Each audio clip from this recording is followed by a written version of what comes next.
ने भगवान शिव को बताए मनुष्य के 4 ऐसे घिनौने काम जो बहुत ही गंदे हैं पर सच है।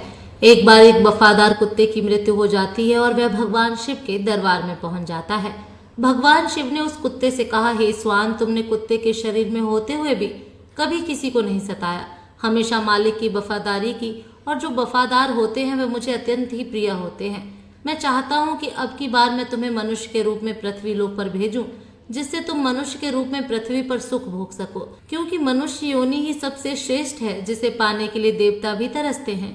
भगवान शिव की बात सुनकर उस कुत्ते ने कहा, हे प्रभु, आप चाहे मुझे किसी भी रूप में पृथ्वी लोक पर भेज दीजिए, मगर मनुष्य रूप में कभी भी मत भेजना। भगवान शिव ने कहा, आखिर तुम ऐसा क्यों कह रहे हो? तो कुत्ते ने कहा, हे प्रभु, मैंने मनुष्य को कुछ ऐसे घिनौने काम करते हुए देखा है जो बहुत ही गंदे हैं। भगवान शिव ने कहा, यदि यह सत्य है तो हम भी जानना चाहते हैं कि तुमने मनुष्य को ऐसे कौन से काम करते हुए देखा है जो बहुत ही गंदे हैं, जिसकी वजह से तुम्हें मनुष्य योनि से घृणा हो गई है। फिर उस कुत्ते ने कहा, हे प्रभु, यदि आप जानना ही चाहते हैं तो सुनिए। एक समय की बात है, एक पंडित जी काशी में विद्या अध्ययन करने के लिए गए। उन्होंने 12 वर्ष तक पढ़ाई की। जब उन्होंने सब कुछ पढ़ लिया तो पढ़ने के बाद वह वापस अपने घर पर लौट आए और अपने पिताजी से कहा कि पिताजी, मैं सब कुछ पढ़कर आया हूँ, मुझे सब कुछ याद है, आप मुझे कोई भी प्रश्न पूछ लीजिए, मैं उसका उत्तर तुरंत दे दूंगा। पिताजी कहने लगे, ठीक है बेटा, जब सब कुछ तुम्हें याद है तो मेरे एक छोटे से प्रश्न का उत्तर दे दो। पंडित जी ने कहा, ठीक है पिताजी, पूछिए। तो पिताजी ने पूछा, मुझे सिर्फ इतना बताओ कि पाप के बाप का नाम क्या है। फिर पंडित जी ने सोचा कि पाप का बाप, यह तो मैंने कहीं भी नहीं पढ़ा, जो किताबें मैंने पढ़ी थी उनमें तो मैंने कहीं नहीं देखा। फिर पंडित जी रात भर किताबें पढ़ते रहे, परंतु पाप के बाप का नाम उन्हें नहीं मिला। पंडित जी के पिताजी कहने लगे कि जब तुम्हें पाप के बाप का नाम मालूम नहीं तो तुमने क्या खाक पढ़ाई की है? अपने पिताजी की बात सुनकर पंडित जी ने कहा, आखिर मैं ब्राह्मण का बेटा हूँ, आप चिंता न करें, मैं पाप के बाप का नाम ढूंढ कर ही वापस आऊंगा, चाहे मुझे 12 वर्ष और क्यों न बीत जाएं। अपने पिताजी से इतना कहकर पंडित जी पुनः काशी के लिए रवाना हो गए। फिर कुत्ते ने कहा, हे प्रभु, जब पंडित जी घर से काशी के लिए रवाना हो गए तो रास्ते में उन्हें बहुत तेज प्यास लगने लगी। उन्हें पास ही एक घर दिखाई देता है तो पंडित जी उस घर में जाते हैं और वहां जाकर के कहते हैं, मुझे बहुत जोर से प्यास लगी है, अगर कोई हो तो मुझे पानी पिलाए। तो उस घर से एक स्त्री निकलती है और पंडित जी को पानी पिलाती है। पंडित जी पानी पीते हैं और पानी पीने के बाद उस औरत से पूछते हैं कि यह घर किसका है। वह स्त्री कहती है, पंडित जी, आपको यह बात तो पानी पीने से पहले ही पूछनी चाहिए थी कि यह घर किसका है। आपने पानी तो पी लिया है और अब आप पूछ रहे हैं कि यह घर किसका है। तो सुन लो पंडित जी, यह घर वैश्या का है और मैं एक वैश्या हूँ। पंडित जी ने जैसे ही वैश्या का नाम सुना तो उन्होंने एकदम से अपने कान पकड़ लिए और कहने लगे, शांतम पापम, मेरे द्वारा पाप हो गया है, मैंने एक वैश्या के घर का पानी पी लिया है। अरे पाप का बाप तो मिला नहीं, पाप और हो गया। वैश्या कहने लगी, पंडित जी आप आगे कहाँ जा रहे हैं? फिर पंडित जी ने वैश्या को सारी बात बताई और कहा कि मैं पाप के बाप का नाम ढूंढने जा रहा हूँ जो मुझे काशी में मिलेगा, इसलिए मैं दोबारा काशी में पढ़ने जा रहा हूँ। पंडित जी की बात सुनकर वैश्या ने सोचा कि 12 वर्ष जो काशी में पढ़कर आए हैं तो भी इन्हें मालूम नहीं कि पाप के बाप का नाम क्या है और पुनः काशी में पढ़ने जा रहे हैं। जब वह मेरे पास आए हैं तो क्यों ना मैं ही इन्हें बता दूं कि पाप के बाप का नाम क्या है। ऐसा सोचकर वैश्या पंडित जी से कहने लगी, पंडित जी, तुम्हें पाप के बाप का नाम मालूम करना है तो तुम्हें काशी जाने की कोई जरूरत नहीं है, पाप के बाप का नाम तो तुम्हें मैं ही बता सकती हूँ। तब पंडित जी कहने लगे, यदि तुम मुझे यह नाम बता दो तो फिर मुझे इतनी दूर क्यों जाना पड़ेगा। वैश्या कहने लगी, ठीक है पंडित जी, मैं आपको पाप के बाप का नाम बता दूंगी, मगर आप बहुत थक चुके हैं, आप इतनी दूर चलकर आए हैं, इसलिए आप थोड़ी देर विश्राम कर लीजिए, तब तक मैं आपके लिए भोजन बना देती हूँ। फिर भोजन करने के बाद मैं आपको बता दूंगी कि पाप के बाप का नाम क्या है। फिर कुत्ता भगवान शिव से कहता है, हे प्रभु, जब वैश्या ने कहा कि पंडित जी पहले आप भोजन कर लीजिए, उसके बाद मैं आपको पाप के बाप का नाम बताऊंगी, तो पंडित जी कहने लगे कि मैं तेरे घर पर भोजन कैसे कर सकता हूँ, मैं भोजन कदापि नहीं करूँगा, मैंने पानी पी लिया, उसका भी प्रायश्चित कर रहा हूँ। पंडित जी की बात सुनकर वैश्या कहने लगी, कोई बात नहीं, मैं आपको दाल आटा घी शक्कर दे देती हूँ, आप स्वयं बनाकर भोजन कर लीजिए। पंडित जी कहने लगे कि तुम एक वैश्या हो, मुझे तुम्हारे घर का तो सीधा भी नहीं लेना है। पंडित जी की बात सुनकर वैश्या कहने लगी, अगर पंडित जी आप मेरे हाथों से सीधा ले लेंगे तो मैं आपको 10 सोने की मोहरें दूंगी। फिर पंडित जी सोचने लगे कि पाप के बाप का नाम तो पता नहीं कहाँ मिलेगा, यह मोहरें भी हाथ से चली जाएंगी। यदि यह मुझे सीधा दे रही है तो कोई बात नहीं, यहाँ पर कौन देख रहा है, मैं इससे सीधा ले लेता हूँ और अपने हाथों से भोजन बनाकर खा लूंगा। आगे कुत्ता भगवान शिव से कहता है, हे प्रभु, पंडित जी को इतनी देर तो सीधा लेने में तकलीफ हो रही थी, मगर 10 सोने की मोहरों के लोभ में आकर पंडित जी की सारी तकलीफ खत्म हो गई और उन्होंने वैश्या के हाथ से सीधा ले लिया। पंडित जी आटा, घी, शक्कर लेने के बाद वह अपने हाथों से भोजन बनाने लगे। फिर कुत्ता कहता है, हे प्रभु, जिस समय पंडित जी भोजन बना रहे थे तो वैश्या पुनः आती है और पंडित जी से कहती है, पंडित जी, आपने मेरे घर का पानी पिया है, मेरे हाथों से सीधा भी लिया है, तो अब मैं आपके लिए क्या भोजन बना सकती हूँ। पंडित जी कहने लगे, तू एक वैश्या है, ज्यादा मत बोल, तेरे घर का सीधा सामान ले लिया, यही बहुत है, तेरे हाथ का बना भोजन कभी नहीं कर सकता। फिर वैश्या कहने लगी, पंडित जी चिंता मत करो, यदि तुम मेरे हाथ का बना भोजन खा लोगे तो मैं तुम्हें उसके बदले में 10 सोने की मोहरें और दूंगी। पंडित जी सोचने लगे कि यदि मुझे खाना खाने के बदले में 10 सोने की मोहरें और मिल जाएंगी तो मेरे पास 20 सोने की मोहरें हो जाएंगी। पंडित जी ने कहा, कोई बात नहीं, मैं खाना खा लेता हूँ, यहाँ पर मुझे कौन देख रहा है। फिर पंडित जी वैश्या से कहने लगे कि मैं तुम्हारे हाथ का खाना खा लूंगा, लेकिन तुम स्नान करने के बाद ही भोजन बनाना। वैश्या कहने लगी, ठीक है पंडित जी, मैं स्नान करने के बाद ही भोजन बनाऊंगी। फिर 10 सोने की मोहरें देने के बाद वैश्या ने पंडित जी के लिए भोजन बनाया। फिर पंडित जी ने कहा, बस अब चली जाओ, मैं अपने आप भोजन कर लूंगा। तभी वैश्या कहने लगी, पंडित जी, मैंने आपके लिए भोजन बनाया है तो अब भोजन भी मेरे हाथ से ही खा लो। पंडित जी कहने लगे, उंगली पकड़ के हाथ मत पकड़, मैं तेरे हाथों से कभी भोजन नहीं कर सकता, तू एक वैश्या है। तभी वैश्या कहने लगी, पंडित जी, यदि आप भोजन मेरे हाथों से खा लेंगे तो मैं आपको 20 सोने की मोहरें और दूंगी। पंडित जी सोचने लगे, अगर मुझे 20 सोने की मोहरें और दे देगी तो मेरे पास 40 सोने की मोहरें हो जाएंगी। फिर पंडित जी वैश्या से कहने लगे, ठीक है, यदि तुम अपने हाथों से मुझे भोजन कराना चाहती हो तो अपने हाथों से मुझे भोजन खिला सकती हो। पंडित जी की बात सुनकर वैश्या ने पंडित जी को भोजन की थाली परोसी। सामने पंडित जी, इधर वैश्या और बीच में थाली। वैश्या ने निवाला लिया और अपना हाथ पंडित जी के मुंह की ओर बढ़ाया।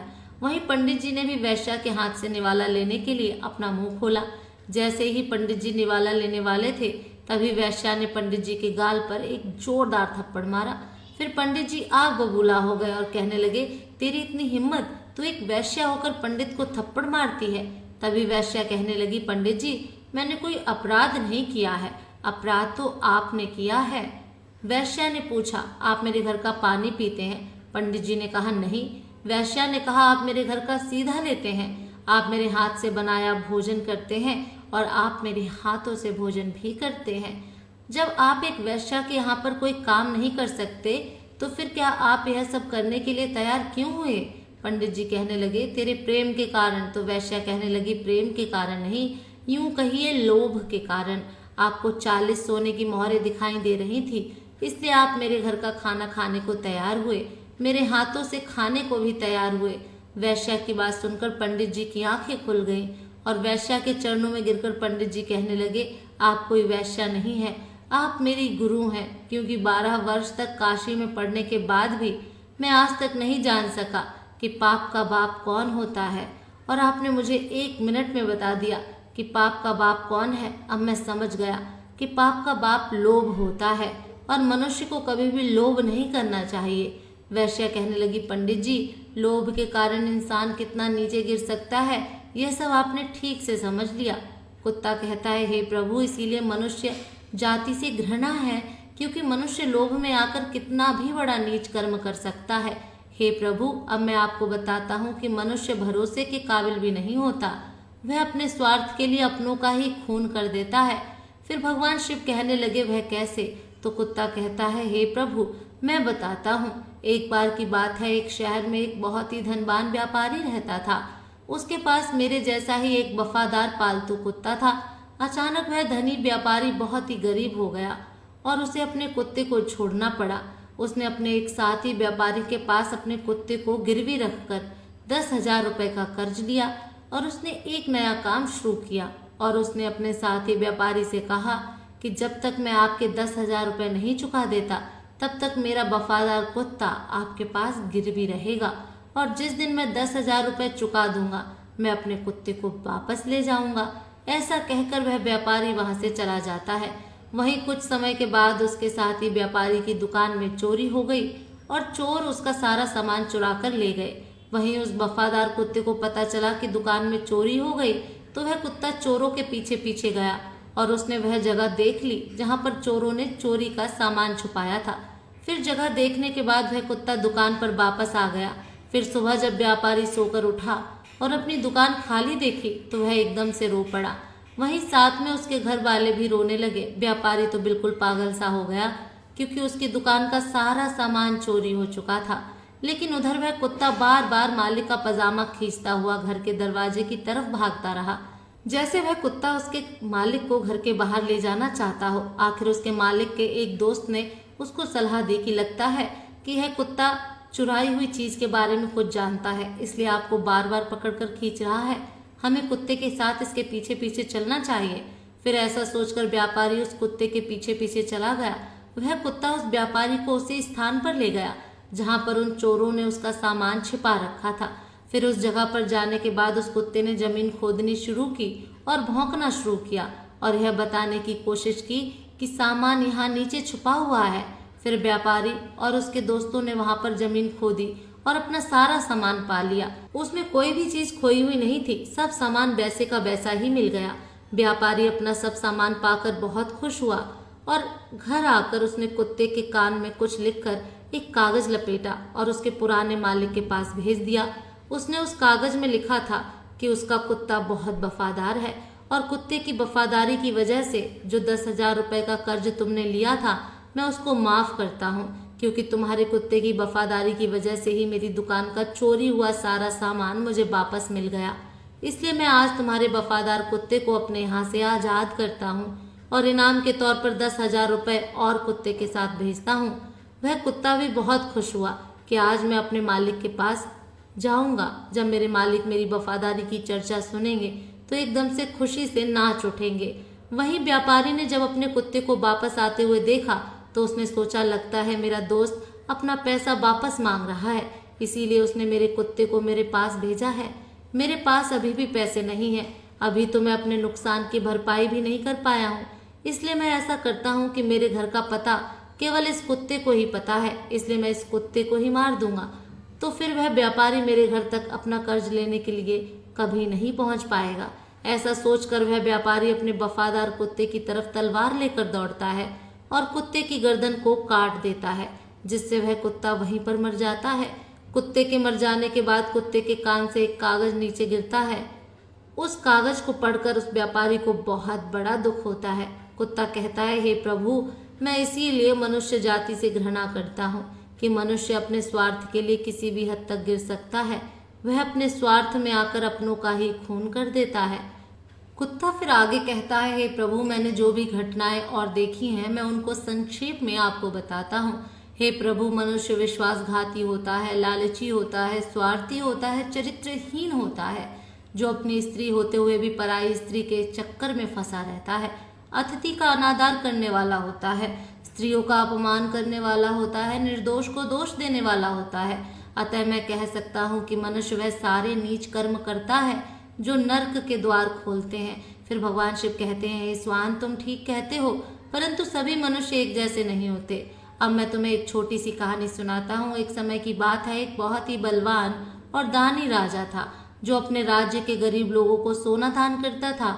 वह राजा सुबह जल्दी उठकर उसके महल के दरवाजे के पास खड़े गरीबों को सोना बांटता था ताकि वह उनकी जरूरतों को पूरा कर सके।